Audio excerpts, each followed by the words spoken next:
बच्चा अपने घर पे कम से कम 3 घंटे के सैंपल पेपर की प्रैक्टिस ज्यादा करे, टाइमर लगा, क्योंकि कहीं ना कहीं बच्चा अकेले पेपर नहीं दे रहा होता, हमको ये समझना पड़ेगा। पूरी फैमिली बोर्ड एग्जाम दे रही है। कोई पेरेंट मुझे एग्जाम सेंटर के बाहर अपने बच्चे को बोलते कि बेटा जैसा भी हो तुम बस पेपर दे के आना, जो होगा हम देंगे, बिल्कुल टेंशन ना लेना, खराब अच्छा, बिल्कुल घबराना मत। सर ये लाइन सुने हुए मुझे 15 साल हो गए। अगर एग्जाम से मॉम या डैड मुझे, स्पेशली डैड, अगर बच्चे के साथ ज्यादा समय, पता नहीं मैंने देखा है उस बच्चे के एग्जाम में कुछ मार्क्स खाली उनके अपीयरेंस से बच जाते। नमस्कार, आप देख रहे हैं यूटीसी न्यूज। हमारे शिक्षण प्रणाली में बोर्ड की परीक्षा बहुत ही महत्वपूर्ण होती है। साल 2024 समाप्त हो रहा है, 2025 का हम स्वागत करने जा रहे हैं और इस 2025 की शुरुआत से ही बोर्ड की एग्जाम देने वाले जो विद्यार्थी हैं वो अपनी आखिरी तैयारी में लग जाते हैं। हम भी आज उसी की चर्चा करेंगे। बोर्ड परीक्षा और खास करके इस परीक्षा में बच्चे जो स्कोर कवर करते हैं सबसे ज़्यादा वो होता है मैथ्स। तो आज हम मैथ्स पे चर्चा करेंगे क्योंकि वो स्कोरिंग सब्जेक्ट है और साथ ही साथ हम बोर्ड की एग्जाम पर जो परीक्षा है उस पर बात करेंगे। हमारे साथ हैं अभिषेक पांडे जी जो शिक्षणविद हैं, उनकी खुद की एक ट्यूशन क्लास चलाते हैं, वैदिक मैथ्स पढ़ाते हैं, तो उन्हीं से आज हम बात करेंगे। सर आपका बहुत बहुत स्वागत है यूटीसी न्यूज़ में। Thank you so much sir, जिस तरह से मैंने कहा कि जो बोर्ड एग्जाम होता है वो एक ऐसी पहली सीढ़ी होती है जहां से बच्चा अपना करियर आगे सेट करता है। बच्चा 1 से 10 तक पढ़ता है, 10 साल की उसकी मेहनत, और उसके बाद ये साल बहुत महत्वपूर्ण होता है।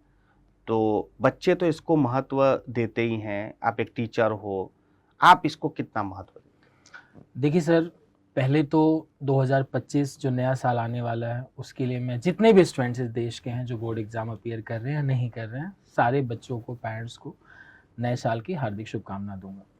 उसी के साथ हमारे देश में एक पैटर्न क्या है कि जब बच्चा पढ़ाई शुरू करता है तो पेरेंट्स जो साइकोलॉजिकल जो होता है, खास करके साइकोलॉजिकल लेवल पे 10वीं और 12वीं के बोर्ड एग्जाम के लिए मेंटल रहते हैं कि जब 10वीं आ गया, एक तरह का साइकोलॉजिकल प्रेशर होता है, हवा बना के लोगों ने रखा है।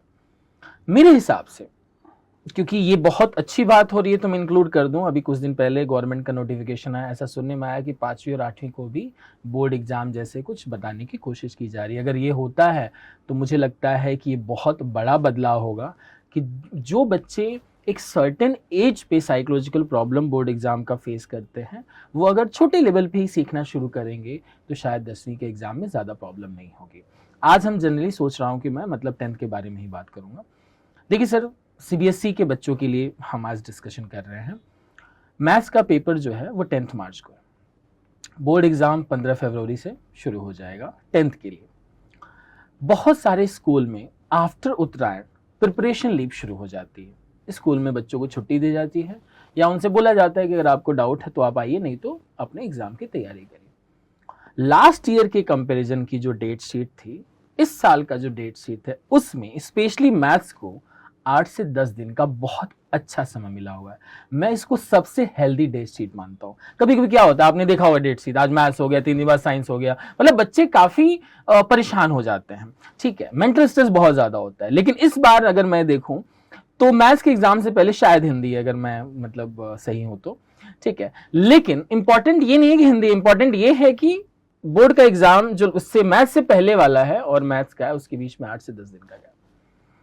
Being a maths teacher sir, मेरी 14 साल की यात्रा में इतना तो समझ में आया मुझे कि अगर कोई बच्चा बहुत कम प्रिपरेशन किया है तो 8 से 10 दिन भी उस बच्चे के लिए बहुत होते हैं, बहुत अच्छी तैयारी करने के लिए। क्योंकि कुछ ना कुछ तो पूरे साल पढ़ाई है, ऐसा तो है नहीं कि आखिरी में ही सब उसको पढ़ना है, लेकिन 10 दिन बहुत होते हैं। मैथ्स एग्जाम सर क्यों इतना ज्यादा इंपॉर्टेंट है ये हम सब जानते हैं। जब मार्कशीट हमारे हाथ में आता है तो हम सबसे पहले मैथ्स का स्कोर देखते हैं। इवन ये बड़ा साइकोलॉजिकल चीज है सर। हम एसएस का नहीं देखते हैं, हम हिंदी का नहीं देखते, हम इंग्लिश का नहीं देख सकते, सबसे पहले हम मैथ्स देखते हैं। अगर एसएस में या हिंदी में बच्चा 100 में 100 लेके आ रहा है तो पेरेंट्स या कोई भी, वो बच्चा भी खुद इतना खुश नहीं होगा जितना कि मैथ्स के 100 में से 100 लाने से खुश होगा। पता नहीं ऐसा क्यों है। बीइंग अ मैथ्स टीचर तो मैं उसको सपोर्ट करूंगा, लेकिन ऐसा होना नहीं चाहिए, ठीक है।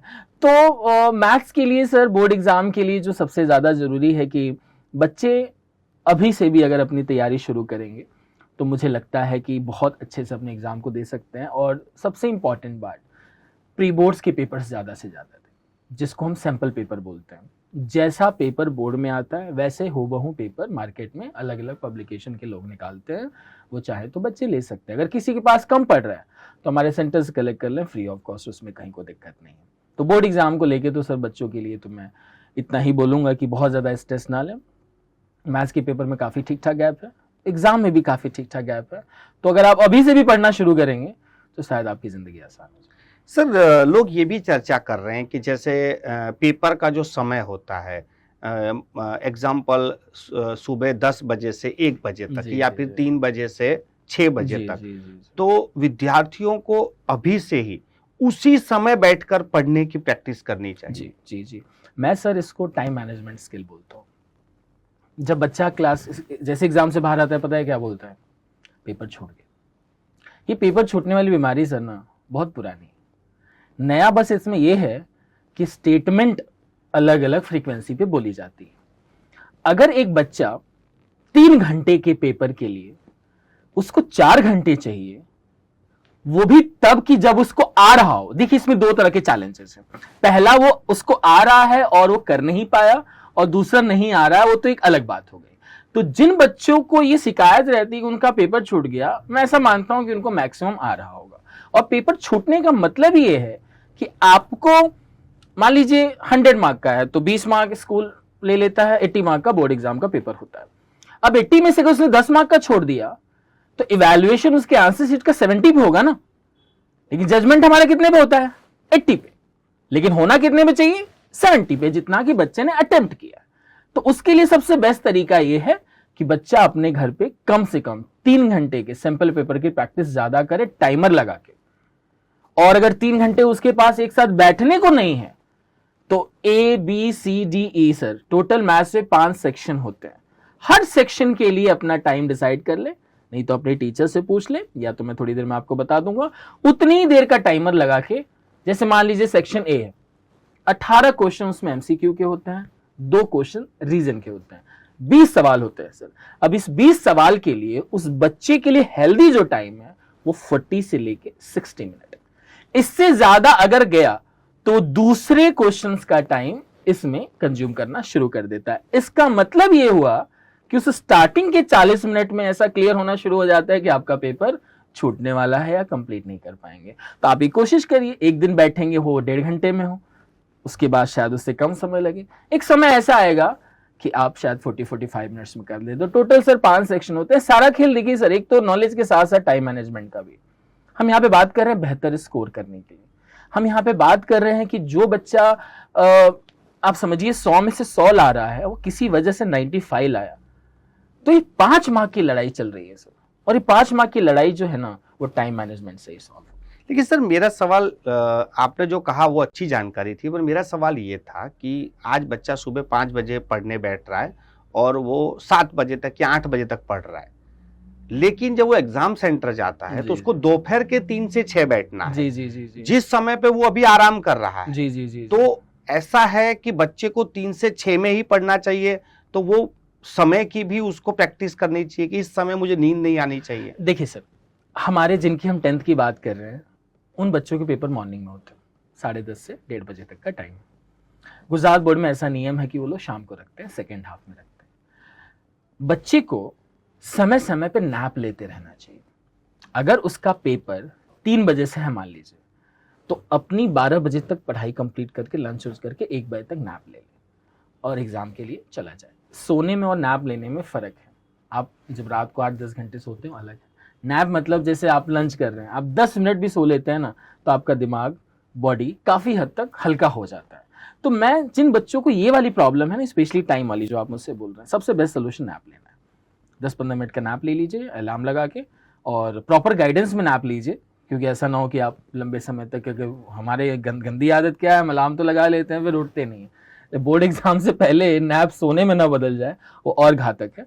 तो इसका भी ध्यान रखना है कि किसी न किसी के गाइडेंस में कि भाई मम्मी मुझे 10 मिनट बाद जगा देना, क्योंकि कहीं ना कहीं बच्चा अकेले पेपर नहीं दे रहा होता, हमको ये समझना पड़ेगा। पूरी फैमिली बोर्ड एग्जाम दे रही होती है, पूरा घर, उसका हर रिलेटिव इस टेंशन में होता है कि अरे इनके घर में 10th का एक बच्चा है।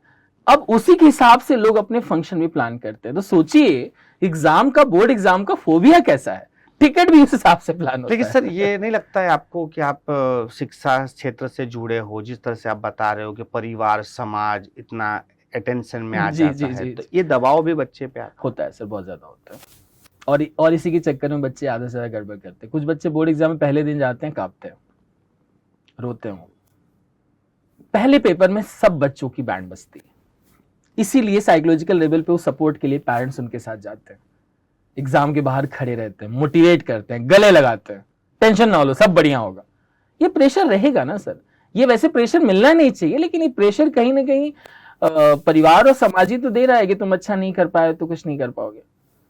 कोई पेरेंट मुझे, मैं सर ये गारंटी मतलब डंके की चोट पे बोलता हूं, कोई पेरेंट मुझे एग्जाम सेंटर के बाहर अपने बच्चे को बोल दे कि बेटा जैसा भी हो तुम बस पेपर दे के आना, जो होगा हम देख लेंगे, बिल्कुल टेंशन ना लेना, खराब हो अच्छा, बिल्कुल घबराना मत। सर ये लाइन सुने हुए मुझे 15 साल हो गए, बड़ा शॉकिंग है ये। अरे कोई बोल भी नहीं पाएगा। सर जैसे आपने बताया कि हर आदमी मार्कशीट में मैथ्स के नंबर देखता है, हमें बचपन से ये बताया गया है कि स्कोरिंग सब्जेक्ट है ये। हिंदी में 100 में से 100 किसी के आ ही नहीं सकते हैं, हिस्ट्री में नहीं आ सकते हैं, मैथ्स में आ सकते हैं। तो लोग दूसरे के पॉइंट्स को कवर करने के लिए वो मैथ्स पे ज्यादा फोकस करते हैं। जी। एक्चुअली सर क्या है ना कि मैथ्स की समस्या जो है ना मार्किंग को लेके, आज बहुत कम ऐसे बच्चे हैं कि जिनके 100 में से 100 आ रहे हैं। मेरा एक बच्चा था पूरे कैरियर में, मेरे भौंस का बच्चा था, नाम संस्कार है, वो आज IIT और धनबाद में माइनिंग के कोर्स में है, उसके 100 में से 100 आए थे। लेकिन मैंने आज तक कम से कम 10th के कम से कम 700 से 800 बच्चे पढ़ाए हैं, 95 रहे, 98 रहे, 99 रहे, लेकिन 100 में से 100 सिर्फ एक बच्चा रहा है। दिक्कत कहां पे, आप समझिए इसको। दिक्कत ये है कि टोटलिंग तो छोड़िए, मैथ्स में से 100 में से नियरेस्ट कहां पे बच्चा दिख रहा है। ये कहीं ना कहीं हमारी ग्रीड आ गई ना, ये पेरेंट्स की ग्रीड है। ये बच्चा नहीं चाहता है, बच्चा तो टॉप ही करना चाहता है, उसके पास एक ही ऑप्शन है, या तो मैं अच्छा करूं या बहुत अच्छा करूं, खराब वाली तो बात ही नहीं हो रही है। मैंने देखा है सर, एक चीज और देखा मैंने, हर बच्चे की कोशिश रहती है कि मैं अच्छा करूं। 27 लाने वाला 33 की कोशिश करता है, 33 वाला 40 की, 40 लाने वाला 50 की, ग्रेजुअली चलती रहती है। लेकिन मैथ्स जो है उसकी ओवरऑल मार्कशीट की रिस्पेक्ट बचाने में काफी सफल रहता है। इसीलिए मैं बोलता हूं maths is the king of all the subject, इसीलिए मैं बोलता हूं। सर आखिरी सवाल, जैसे आपने कहा था कि CBSE के जो एग्जाम है तो उसकी डेट्स तो तय हो गई हैं। जो भी बच्चे या अभिभावक ये देख रहे हैं, क्या संदेश दें? देखिए सर, मैं तो यही बोलूंगा कि बोर्ड एग्जाम के पेपर के हर पेपर में काफी ठीक ठाक गैप। जितने भी पेरेंट्स हैं, मॉम या डैड में से किसी एक को बच्चे के साथ ड्यूरिंग एग्जाम छुट्टी लेके रहना चाहिए। ज्यादा छुट्टियां नहीं ले सकते तो कम से कम इंपॉर्टेंट सब्जेक्ट में तो ले सकते हैं, that is maths and science. जो भी थोड़ा एकेडमिकली सही हो, मॉम सही हो या डैड, इन दोनों में से किसी एक को रहना पड़ेगा। मॉम तो हमेशा ही रहती हैं, जो डैड अगर पॉसिबल हो, अगर वो छुट्टी लेके। मैं सर एक मेरा और चीज मानना है कि अगर एग्जाम के दिन या एग्जाम से 2 दिन पहले मॉम या डैड में से, स्पेशली डैड, अगर बच्चे के साथ ज्यादा समय रहते हैं ना, पता नहीं, मैंने देखा है उस बच्चे के एग्जाम में कुछ मार्क्स खाली उनके अपीयरेंस से बढ़ जाते हैं। ये क्या चमत्कार है, आई डोंट नो। लेकिन मैं हर पेरेंट्स को बोलूंगा कि बोर्ड एग्जाम के ड्यूरेशन में अपने बच्चों के साथ ज्यादा से ज्यादा रहें। समय नहीं है तो कम से कम मेन सब्जेक्ट में बीच में तो रहें। और मैं तो एक ही चीज बोलूंगा, प्रेशर मत लीजिए, क्योंकि the end of the day आगे चल के जिस तरह का हमारा देश, जिस तरह की इकोनॉमी होगी, आपके स्किल पे भी बात की जाएगी। ऐसा हो सकता है कि शायद आपकी मार्कशीट को साइड में रख के बात किया जाए। ये मैं बच्चों आपके लिए बोल रहा हूं कि आप हो सकता है कि अब ठीक है मार्कशीट जो भी किए हो तुम, हम बात करते हैं तुम्हारे स्किल के बारे में, तुम्हारे टैलेंट के बारे में, और वो दिन बहुत दूर नहीं कि जब ये लाइन आपसे पूछी जाएगी। पहले क्या होता था, मार्कशीट देख के आपका टैलेंट डिसाइड होता था, अब मार्कशीट साइड में रख के आपसे बात की जाएगी। तो ये जब दिन आने ही वाला है तो मुझे लगता है कि फिर आपको किसी बात का स्ट्रेस लेने की जरूरत नहीं है। जिस तरह से हो सके आप अपना बेस्ट दीजिए, बिल्कुल मत घबराइए, काउंसलिंग लीजिए, पेरेंट्स से नहीं ले सकते, अपने किसी रिलेटिव से लीजिए, जो 10th कर चुका है उससे लीजिए, सोसाइटी में किसी को जानते हैं उससे लीजिए, काउंसलर हायर करिए, नहीं तो मुझसे बात करिए, कहीं कोई दिक्कत नहीं है, लेकिन बिल्कुल स्ट्रेस मत लीजिए। और पेरेंट्स को तो मैं रिक्वेस्ट करूंगा कि प्लीज आप लोग बच्चों के साथ ड्यूरिंग एग्जाम तो रहें सर, बस यही मेरा सबको मैसेज है। बहुत बहुत धन्यवाद हमसे चर्चा करने के Thank लिए। you, sir. ये थे अभिषेक पांडे जी, जो शिक्षणविद हैं, खुद की ट्यूशन क्लास चलाते हैं, 10th के बच्चों को तैयार करते हैं, और आज उनके जो अनुभव हैं वो हमसे शेयर कर रहे थे। साथ ही साथ जो एग्ज़ाम की जो तैयारी कैसे करें उसके बारे में भी उन्होंने सुंदर जानकारी दी है। आपके भी बच्चे यदि 10th और 12th की तैयारी कर रहे हैं, वो भी एग्ज़ाम देने जा रहे हैं, और इससे जुड़ी कोई भी जानकारी यदि आप चाहते हैं, आप अभिषेक सर से बात करना चाहते हैं, तो नीचे कमेंट बॉक्स में आपका नंबर आप ड्रॉप कर सकते हैं। अभिषेक सर आपसे जरूर से संपर्क करेंगे। Thank you sir, thank you sir.